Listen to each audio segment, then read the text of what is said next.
પ્રકરણ 19 બેલુર મઠમાં માતાજી.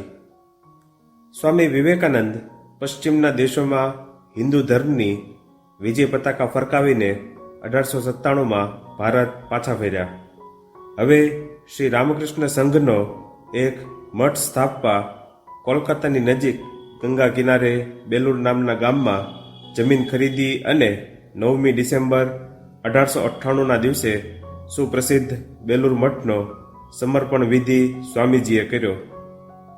મઠના શિલાન્યાસ પ્રસંગે ઉપસ્થિત ભક્તજનોને ઉદ્દેશીને સ્વામીજીએ દ્રઢ સ્વરે કહ્યું હતું, તમે બધા શું શ્રી મા શારદા દેવીને શ્રી રામકૃષ્ણ દેવના સહધર્મિણી કે ગુરુપત્ની જ ગણો છો?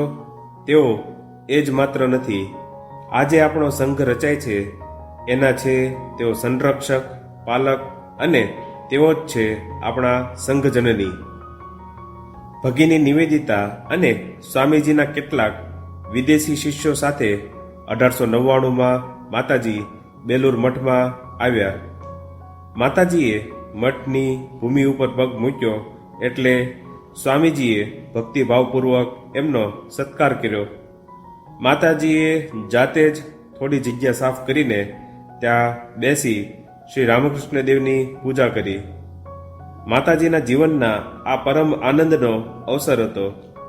સ્વામીજીએ કહ્યું, માં, આ હવે આપનું જ ઘર છે. આપ અહીં જ રહો અને નિરાતે હરોફરો. મઠ જે સ્થળે સ્થાપવામાં આવ્યો એ સ્થળ વિશે માતાજી કહેતા, આ જમીન ખરીદી એ પહેલાંથી જ મને લાગતું હતું કે શ્રી રામકૃષ્ણ દેવ આ સ્થળે જ વસે છે. પછી ખૂબ આનંદપૂર્વક કહે, હવે મારા બાળકો માટે માથું મૂકવાની જગ્યા થઈ.